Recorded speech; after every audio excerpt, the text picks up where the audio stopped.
Olá, galerinha do nono ano, espero que todos estejam bem. Vamos começar o nosso trabalho aí, as nossas aulas de história online, aulas remotas, seguindo aí o trabalho do projeto Educa em Casa, da Secretaria Municipal de Educação de Santana de Cataguases, da nossa Escola Municipal Dr. João Batista de Resende. Bem, a Luizânia, eu decidi, ao invés de continuar o que nós começamos a trabalhar nos meses de fevereiro e de março, fazer um apanhado, uma revisão, uma aulinha de revisão, o que foi que nós trabalhamos, né, nesses 2 meses de aula, até dia 17, mais precisamente dia 17 de março, antes da gente ter que interromper nossas aulas presenciais por causa da pandemia do coronavírus. Bem, nós começamos o ano vendo sobre a Primeira Guerra Mundial, a Primeira Grande Guerra Mundial, que teve início em 1914 e chegou ao fim em 1918, 4 anos de violência, de destruição, de mortes, 4 anos de guerra. Bem, se nós pudéssemos resumir a Primeira Guerra Mundial em uma só frase, nós poderíamos colocar a frase: um conflito imperialista. Os países imperialistas vão chocar os seus interesses, vão ser os mesmos, eles não vão se dar bem. Vai começar a ter conflitos com a questão de imperar domínios, de invadir novos territórios, para a conquista de mão de obra barata, de matéria-prima para os produtos, enfim, da colonização do continente africano. Isso tudo vai gerar uma série de conflitos entre os países, esses países imperialistas, países chamados de primeiro mundo.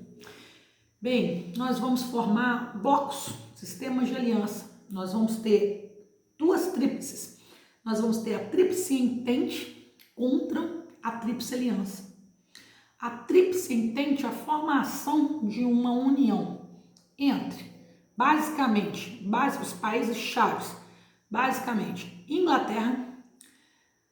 Inglaterra, França e Rússia vão compor a Tríplice Entente contra a Tríplice Aliança, composta pela Itália, Alemanha e antigo Império Austro-Húngaro. Basicamente, essas 3 potências versus essas 3 outras potências.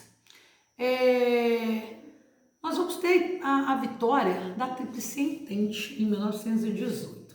Durante o decorrer da guerra, em 1917, a Rússia sai da Primeira Guerra Mundial porque acontece um conflito interno no seu país, chamado de Revolução Russa, em 1917, que ela tem início. Bem, esse desfalque da Rússia balançou. E agora, quem ia ganhar a guerra, como é que vai ficar? Aí, nesse meio tempo, os Estados Unidos da América entram no lugar da Rússia e garante a vitória para a Tríplice Entente.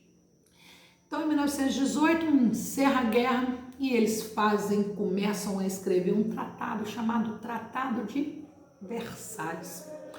O Tratado de Versalhes vai responsabilizar a Alemanha pela guerra, sendo que é mentira, a Alemanha foi responsável? Também. Todos os países tinham sua parcela de culpa, mas pegaram a Alemanha para bode expiatório. Segundo o Tratado de Versalhes assinado na França, a Alemanha ficou proibida de ter exército permanente forte. Ela teve que devolver a região de terras chamada Alsácia-Lorena para a França, então ela perdeu territórios ricos em minério. Ela teve que pagar uma enorme quantia de indenização aos países vencedores. Tudo isso gerou uma revolta muito grande no povo alemão. A gente precisa entender isso para depois entendermos o porquê que vai ganhar tanta força o chamado nazismo com Adolf Hitler na Alemanha. Mas o nazismo, espera um pouquinho, vamos focar aqui na Primeira Guerra Mundial, no Tratado de Versalhes, nas imposições feitas aos alemães. Bem, nós vimos isso, eu cheguei até a fazer uma revisão, que nós teríamos uma prova, uma avaliação escrita na época, não sei se você se lembra. O outro conteúdo, a Revolução Russa. Eu disse que em 1917 a Rússia sai da Primeira Guerra e porque estava acontecendo um conflito interno, uma guerra civil no seu país, a chamada Revolução Russa. Essa revolução ela vai ser muito importante, ela vai instaurar o regime socialista na Rússia, vai mudar tudo, vai mudar completamente o antigo império, o império enorme, ele vai mudar, várias potências vão se unir e vão formar um bloco chamado União das Repúblicas Socialistas Soviéticas, o RSS, União das Repúblicas Socialistas Soviéticas.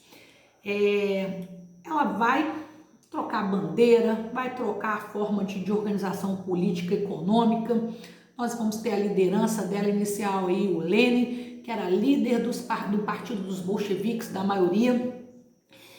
E a Rússia se transforma na União das Repúblicas Socialistas Soviéticas, a União Soviética, que vai perpetuar até 1991, quando tem a sua queda.